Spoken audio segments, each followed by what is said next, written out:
Un guitariste qui produit ses morceaux de A à Z chez lui dans sa chambre. Ça vous rappelle quelqu'un ? Bon, on en a invité un aujourd'hui, on le torture jusqu'à ce qu'il nous livre tous ses secrets.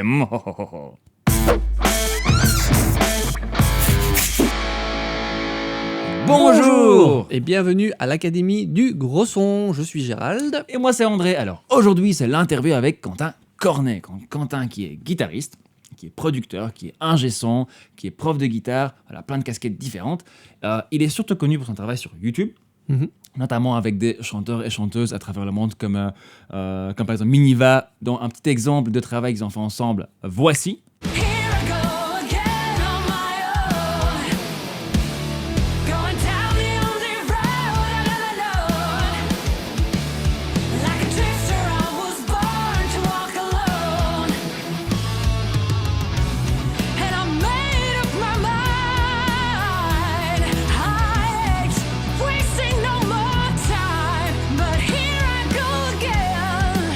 Ah, il est magnifique, n'est-ce pas? Ces beaux cheveux soyeux, cette guitare, oh là là. Il va nous livrer tous ses petits secrets aujourd'hui. Ah bah voilà, en parlant de la bête. Attends. Une petite seconde, attends. Alors n'hésitez pas à aller dans la description, on va vous mettre des liens vers la chaîne de Quentin et trouver toutes les informations sur lui. Tant que vous y êtes, n'hésitez pas à vous abonner à notre chaîne et à cliquer sur le lien pour pouvoir vous inscrire à l'Académie du Gros Son et recevoir toutes les infos chaque fois qu'il y a quelque chose de chaud qui sort de nouveau. Profitez des bonus actuels et des futurs bonus qui vont arriver, les petits bonus gratuits que l'on a fait pour vous. C'est là que ça se passe. Voilà. Et maintenant, allons-y pour l'interview. C'est parti. Alors Quentin, salut. Merci d'être venu, ça nous fait super plaisir de te recevoir dans l'Académie du Gros Son. Alors la première question que je vais te poser, c'est que tu nous fasses une petite présentation de comment tu es parti d'abord de tes premières notes de guitare jusqu'à aller à des dizaines de millions de vues sur YouTube, un petit peu quel est ton parcours de musicien et d'ingénieur du son. D'accord, j'ai commencé la guitare électrique, j'avais 11-12 ans. Cool. Je voulais juste la jouer un petit peu Kurt Cobain à l'époque. Voilà. Comme beaucoup de gens. Ouais, voilà, j'ai commencé à apprendre des riffs de Nirvana, puis j'ai tout doucement évolué avec les années vers des trucs de plus en plus heavy, en passant par le hard rock. Ouais. J'ai joué dans des groupes locaux, juste pour me défouler sur scène. Cool. Et au fur et à mesure où le temps passe, je me dis que j'aimerais bien faire, entre guillemets, carrière professionnellement dans quelque chose qui se rapporte soit à la musique, soit au son. Je me suis dit, musique c'est mort, j'ai pas les connaissances académiques pour faire quoi que ce soit, aller m'inscrire au conservatoire, par exemple. Et puis je me suis dit, pourquoi pas le son, et je me suis inscrit avec notre ami André. À la SAE à Bruxelles. On a passé quelques années là-bas. On a appris les bases de ce qu'on pourrait faire en mixage, en production musicale. Et en sortant de là, en 2013, j'ai ramé un petit peu à trouver du taf et du boulot. Et j'ai décidé de me lancer en essayant de recopier ce que j'entendais dans des productions, en fait. Essayer de refaire des morceaux de A à Z avec les outils qu'on avait à disposition à l'époque, niveau software. Et c'est comme ça que j'ai commencé mes premières productions sur YouTube. J'ai trouvé des artistes avec lesquels collaborer. J'ai proposé mes services en disant voilà, des chanteurs, des chanteuses qui font des trucs sur YouTube. Voilà, j'aimerais bien pouvoir faire une collaboration avec toi, est-ce que ça t'intéresse de chanter sur une de mes productions? Et voilà, j'ai vraiment commencé comme ça, et depuis je fais beaucoup ça, presque tous les jours. Et donc à ce moment-là, c'était déjà de la cover d'entrée de jeu. Quand tu dis production, c'était déjà des covers d'entrée de jeu. Ouais. Et donc c'est toi, et encore maintenant, qui fais tout en gros de A à Z. Donc tu fais tout ce qui est programmation batterie, enregistrement guitare, mixage. Ok. Et je fais tout ça à l'oreille, juste en écoutant, en essayant de repérer tous les éléments qu'il peut y avoir dans une production, essayer de créer la même chose. Voilà. Ok, donc forcément ça a développé chez toi toute une série de super pouvoirs pour du coup entendre, analyser, vraiment aller chercher les petits détails. Oui, ça aide à développer l'oreille vachement. Ouais. C'est ça. Ouais. Et du coup, tu as une formation, on va dire, de guitariste. même si c'est en autoproduit. Enfin, je sais pas si si t'as pris des cours ou si la guitare t'as appris que par toi-même. J'ai fait quelques années de guitare, un Ouais, petit c'est peu. Donc tu as une formation, on va dire, de guitariste, puis tu as cette formation d'ingé son qui sont arrivés à ce que tu fais maintenant. Qui viennent Et t'as se compléter, ouais. Et tu as l'impression qu'il y en a un qui est, je sais pas, qu'il y en a un qui est plus important que l'autre, c'est 50-50. Ben, disons qu'au départ, en commençant la production, j'avais fatalement plus de skills en guitare. Ouais, bah oui, forcément. Mais maintenant, ça s'est inversé, j'ai envie de dire. Ok, Parce que la majorité de mon boulot, c'est la production. Ouais. C'est plus vraiment la guitare. ok, Et la guitare, c'est juste une partie de mon boulot maintenant. ok. Voilà. Ah, super. Et j'essaie de continuer à développer les deux en parallèle, évidemment. Ok. Bah alors comment ça se passe maintenant concrètement quand tu trouves un morceau et tu te dis ok je vais m'y mettre, donc je suppose que avec le temps tu as développé un peu une technique de travail, une façon de faire, je suppose qui est à chaque fois la même. Tu fais comment, que ce soit pour analyser et pour recréer après le morceau alors? D'abord, je télécharge le morceau. Je le tape dans une session. Moi, j'utilise Logic Ouais. pour faire mes covers. D'accord, donc tu es sur Mac du coup, sur Apple? Oui, je suis sur Mac, Ouais. oui. Mhm. J'essaye de trouver le tempo de la chanson, de le caler sur la grille. Ouais. Je décortique la structure et je commence souvent par la batterie. Je me dis, voilà, allez, l'intro, on commence. Oh, il y a un kick qui tombe là, une caisse claire qui tombe là. Ouais. Et je vais construire tout ce qui est cymbales, hi-hat par-dessus, derrière. D'accord. Et puis je fais guitare derrière quand j'ai fini la batterie, puis la basse, puis je viens faire tout ce qui est orchestration, synthé, Mhm. effets, bruitage quand il y en a. Ouais. Et puis après je m'attaque au mixage. Ah, tu envoies donc par exemple, donc t'attends pas que les personnes avec qui tu travailles enregistrent, tu fais déjà un premier prémix ou tu fais déjà un truc qui est tout fini en fait Je fais avant un de leur truc qui envoyer? est tout fini parce que c'est le confort pour les collaborateurs de travailler avec une production qui est, Ah, ok, bah c'est intéressant. Ouais. qui est mixée presque à 100%. Après, Ouais. évidemment, quand j'ai les voix qui viennent s'ajouter, je refais un petit peu la T'adaptes, balance. du coup, tu Mais il n'y a adaptes, jamais ouais. vraiment beaucoup qui change au niveau instrumental. Voilà. Ok, cool. Et à ce stade-là, tu fais pas encore vraiment de mastering, ou si tu leur envoies vraiment quelque chose qui est fini, masterisé, ou... J'ai déjà une chaîne de mastering C'est ça, dans un mon mastering, projet ok. qui reste presque tout le temps la même parce que j'ai ma manière de fonctionner, j'ai ma recette entre guillemets. Bien sûr, ouais. Et la chaîne reste presque tout le temps la même. Voilà. Ok. Et donc du coup, oui, et tu gardes toujours le morceau un peu dans un coin. Je suppose que comme c'est des choses qui sont produits modernes, en général, ça tombe tu sens tout de suite, ça reste toujours sur une grille, sur un clic, c'est facile à caler, ou parfois ça bouge un peu. La plupart du temps, ça reste sur la grille, mais Ouais. j'ai commencé à bosser sur le dernier single de Gojira Ouais. ici à la semaine. Et il y a des C'est changements. c'est une exclusivité pour Ouais. vous. Et il y a des changements entre les parties de 2-3 BPM. Subtil. Oui, subtil, mais bon, voilà, on se rend compte qu'on est plus sur la grille, et on se dit Ouais, où c'est est-ce que ça. ça change. Mais ça, c'est une première, par C'est exemple. aussi- Ouais. Ah ouais, ok. Bah, c'était voilà, par Ouais. curiosité, je me demandais, Non, mais voilà, la c'est plupart du instructif temps, si... on reste calé sur la grille. Ouais. C'est ça, ouais. Mhm. Et quand donc tout ce qui est batterie, donc tu l'as dit, tu fais des batteries programmées. Je sais pas, tu travailles avec un programme en particulier que t'aimes bien ou Oui, j'ai beaucoup bossé jusqu'à maintenant avec Perfect Drums de Naughty Seal Audio. Ok. Et de plus en plus maintenant, je m'oriente vers les batteries avec Good Drums. Ah ouais, ça je vois, ouais. Je fais souvent du layering entre les deux pour le moment.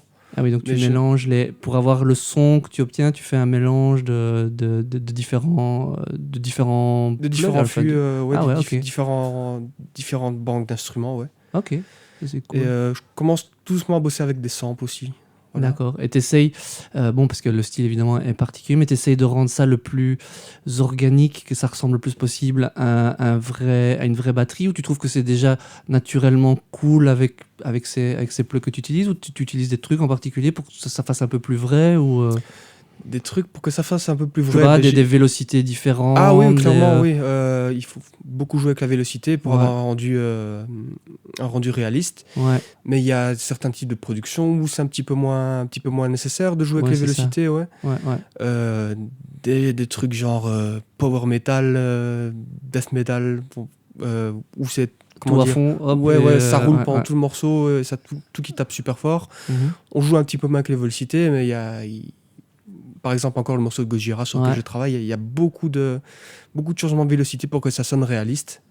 Oui, parce Voilà. que du coup, oui, parce que ouais, ça dépend vraiment de la production, d'où ça Et du vient. batteur, voilà, et du c'est ça, batteur et- qu'on essaie de Ouais, reproduire. Ouais. bah, en fait, je trouve que ça doit être un exercice super intéressant. C'est vrai que moi, j'ai jamais fait cet exercice, mais du coup, je me dis que ça doit être super instructif pour un peu comme un guitariste qui repique tous les plans de ses guitaristes préférés. J'imagine le mec qui Oui, c'est produit ça, ouais. des trucs, c'est un peu le même. Mhm. J'avais jamais pensé à ça. On va peut-être faire un sujet là-dessus ou Ah, pourquoi pas. un cours dans le futur. Et alors, au niveau du coup, des guitares, puisque comme t'es guitariste, tu travailles par facilité ou par choix plutôt avec de la simulation d'ampli ou tu enregistres de vrais amplis, ce qui n'est pas toujours facile.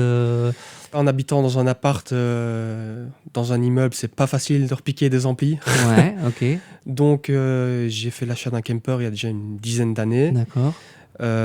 Donc, c'était surtout du camper jusqu'à il y a 1 an ou 2. Et Mhm. de plus en plus, ça va sur du neural DSP Ouais, avec, ok. avec des IR derrière, des bandes Ouais. Tout à fait. d'impulsion. Voilà. Ok, cool. Et oui, donc c'est par facilité, mais aussi, je suppose que c'est aussi parce que de toute façon, tu arrives quand même à faire sonner ça, que tu as un résultat. Oui, clairement. Si tu avais la possibilité d'enregistrer des amplis, tu penses que tu préférerais ou pour finir, tu te dis ça marche super bien avec des systèmes de profil Maintenant que j'ai développé mon système et que j'ai mon confort avec les amp sims et le camper, je crois que je vais rester là-dessus. Ouais. C'est ça. Parce qu'à la base, tu C'est ça, n'avais ouais. pas le choix, et puis pour finir, tu te rends compte qu'il y a quand même moyen de faire. Enfin, c'est un peu ce que nous on dit, enfin, j'ai un peu ce feeling-là aussi, c'est que si on veut, voilà, c'est pas forcément toujours le matos qui fait, mais que c'est un peu la façon de t'en servir. Toi, t'as pas eu le choix, et du coup, tu as appris à le faire Voilà, sonner c'est parce ça, que ouais, tu n'avais pas le choix, quoi. j'ai développé tout mon workflow autour C'est des ça. amp sims. Ouais. Ok, cool. Est-ce que dans tes prods, à part ça, je suppose que tu joues aussi les basses, je suppose que c'est le même principe aussi, tu Oui, utilises. oui.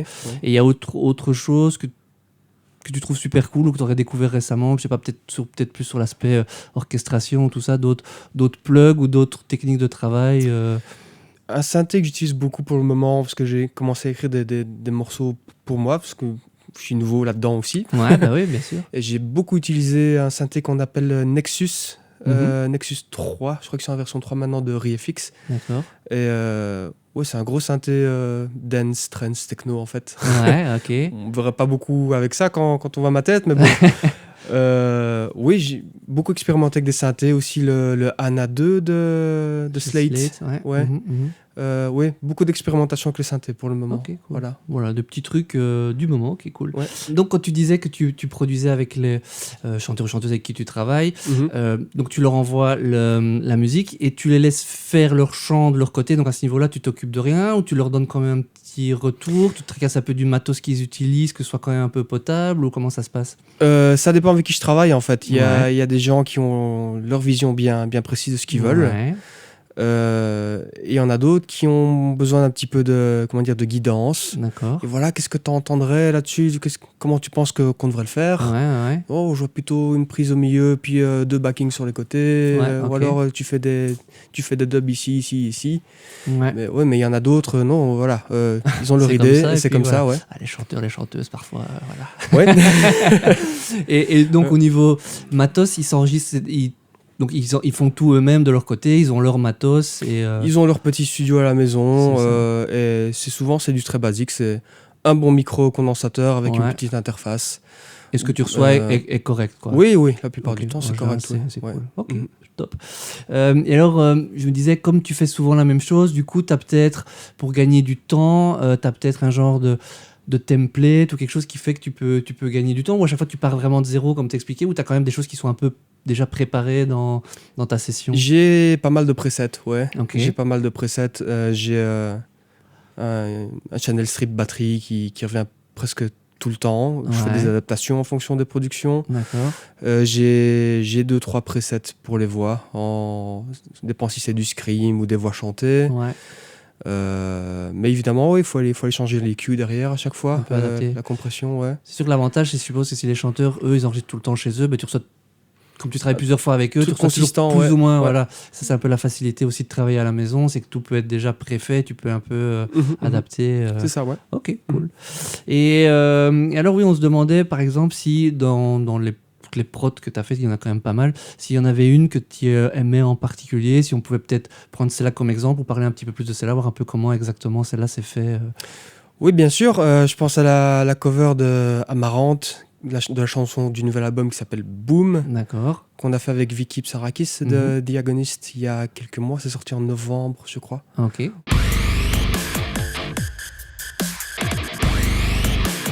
Everything starts with a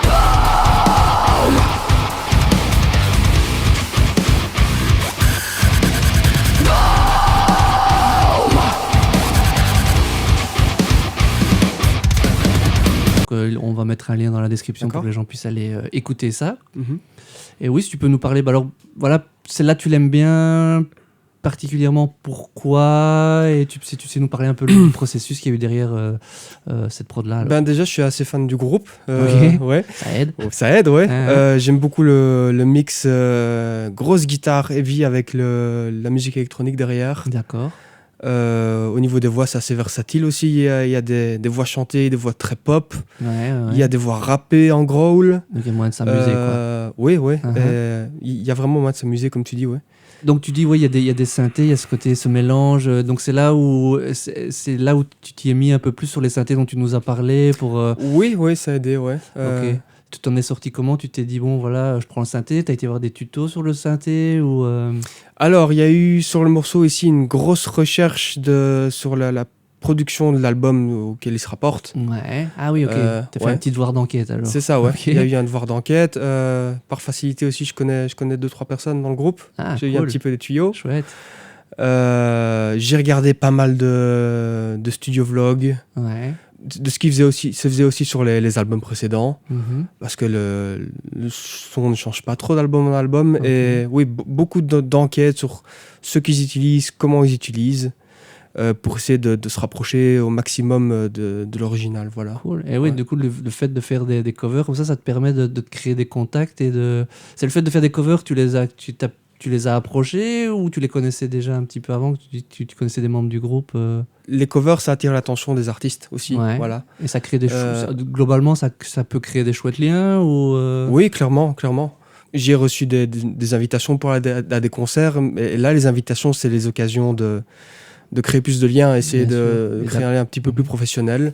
Qu'est-ce qui fait, à ton avis, que celle-là est indépendamment du fait que tu aimes le groupe et le morceau et que du coup il y a eu le challenge, est-ce qu'il y a eu d'autres choses qui font que cette prod-là, tu dis, ah oui, j'aime le résultat et j'ai appris ceci à la sortie de cette prod?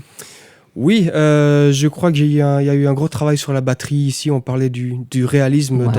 dans la batterie. Et les prises batterie sont vraiment très, très dynamiques sur l'album. D'accord. C'était assez difficile de matcher ça. Ouais. Il y a eu un gros travail sur le, comment dire, ce que les samples rendent dans la room. Je trouve que la room a un gros rôle dans la chanson D'accord. ici. Ouais. Oui, tout le côté synthé aussi, on en parlait. Ouais. Il y a beaucoup de petits effets dubstep, des wobbles, des glitches, des build-up que je suis pas du tout habitué à faire. Oui, c'est pas dans ton vocabulaire de tous les jours. Non. Et j'ai dû regarder pas mal de tutos pour essayer d'en refaire des potables. Ouais, ok. Et donc voilà, ça c'est quelque chose d'appris aussi pour le futur. Bah oui. Ouais. Ok. Tu penses que si tu n'avais pas fait ta formation d'ingénieur du son, tu aurais quand même pu faire ça, ou tu penses que le fait d'avoir fait cette formation d'ingénieur du son t'a vraiment aidé et où il y aurait eu moyen de s'en sortir autrement? Je pense que, comment dire, la formation que j'ai reçue, ça donne... c'est un petit peu une formation basique accélérée. Ok. Tout ce que j'ai appris à l'école, j'aurais pu l'apprendre, mais d'une manière beaucoup plus lente, je veux dire. Ouais. Et ça a ouvert aussi un petit peu mes perspectives de travail. Je suis très content aussi d'avoir eu des cours, par exemple, sur du matos, sur la culture musicale. Mhm. Ça m'a aidé dans ce que je fais pour le moment. Oui. D'accord, donc ça a accéléré, mais tu penses qu'un musicien qui voudrait faire par exemple ce que tu fais pourrait se débrouiller par lui-même, ça prendrait plus de temps? Oui, clairement. Surtout avec tous les tutos, etc. qu'on voit pour le moment, toutes les chaînes YouTube comme la vôtre qui sont dédiées à l'apprentissage de la production, toutes les aides qu'on voit maintenant. Oui. Okay. C'est clairement la bonne période pour s'y mettre. Ouais. Si maintenant tu revenais au début, sachant maintenant tout ce que tu as appris forcément au fil de ces années, si tu revenais un peu au point de départ, quels seraient les 3 ou 1 ou 3, un peu comme tu le sens, trucs vraiment importants que tu donnerais aux jeunes Quentin qui commenceraient pour dire ça c'est vraiment les 3 trucs les plus importants pour toi un jour arriver à faire ce que tu vas faire dans le futur? Un truc qui me manque pour le moment, que ce soit en guitare ou en production, parce que ça aide beaucoup, Ouais, c'est l'aspect théorie musicale. d'accord. J'ai pas beaucoup de connaissances en théorie musicale Mhm, et j'essaye de m'y mettre pour le moment. Voilà. d'accord. Je trouve que ça me manque. Ça aide que ce soit à l'apprentissage de la guitare Ouais. ou dans la production aussi pour produire des morceaux. Ouais. Ok, donc ouais, toi, tu as développé cette faculté qu'ont certaines personnes à travailler beaucoup à l'oreille À et l'oreille, à faire. ouais, c'est ça. Mais parfois, tu te sens un peu bloqué. Ouais, ouais. Comme à l'inverse, parfois, des gens sont un peu trop dans la théorie, mais sont pas capables d'entendre C'est ça, ce ouais. qui se passe. Ouais. Ok, c'est un peu le mélange des deux. Ok, Mhm. cool. Et alors, dernière question, en tout cas pour le moment, si il y avait un jeune guitariste maintenant qui déboule chez toi et dit j'ai envie de devenir Quentin Cornet, qu'est-ce que tu lui conseilles de faire, par où commencer? Quelle serait la première étape à franchir? Un truc que je fais toujours maintenant, et ça a l'air de marcher, c'est Ouais. ne pas avoir peur d'aller frapper aux portes Ouais. de tout le monde. Ouais. Essayer de trouver des gens avec qui travailler. Ouais, je dirais, sois pas timide et va rencontrer des gens. Essaye de créer des liens, de faire des collaborations.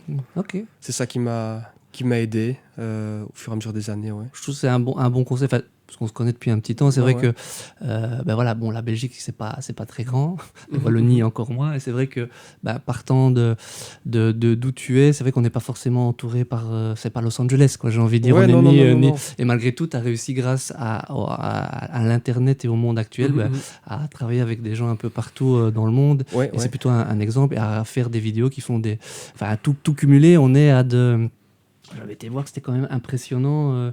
Il y avait des millions, tout cumulé, on arrive à des millions de vues. Donc, Ah, puis toi, t'as fait le calcul. Ouais. j'ai pas. Alors bon, je les ai pas toutes comptées une à une et j'ai pas le total Non. ici, mais on a vu, voilà, on a quand même un peu bossé et voilà. Donc du coup, je trouve que ce que tu dis, ça rejoint. Enfin, je trouve que c'est super inspirant pour les gens qui ont envie de faire ça, c'est de se dire de pas hésiter et d'avoir confiance en soi. Et Parce qu'au fond, on n'a rien à perdre. Tout ce qu'on risque, c'est un non.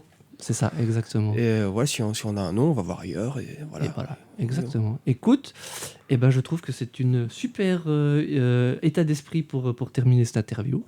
Je te remercie beaucoup d'être venu. Je te Avec souhaite plaisir. bonne continuation pour la suite. Merci. Et puis, j'invite les gens surtout à aller découvrir tout le travail, le super travail que fait Quentin pour l'encourager. Et puis, il vient de lancer sa chaîne perso. Donc, allez vous abonner d'office après avoir vu cette vidéo. Voilà, j'espère que ça vous a plu, que vous avez entendu des trucs un peu cool et que ça vous a un peu aidé pour savoir comment faire chez vous pour être un super guitariste comme Quentin. Alors, si vous avez des questions pour nous ou pour lui, n'hésitez pas à mettre ça en commentaire, on les fera suivre. Si vous avez d'autres idées de gens que vous voudrez voir à l'Académie du Gros Son, n'hésitez pas à mettre ça en commentaire également. On va faire de notre mieux. Bon, voilà, si vous mettez Michael Bublé, ce sera peut-être pas demain. Il parle pas français de toute façon. Donc, Ah non je croyais, ouais. Avec Bublé, comme non, peut-être. non, ce serait Michel Bull alors sinon. Ah, Mm. pas mal ça. Mm. Voilà, si c'est Michel Bull, peut-être. Si c'est Michael Bublé, peut-être moins. Mais on va essayer, qui sait. Sur ce, merci beaucoup pour votre temps et Faites de la musique.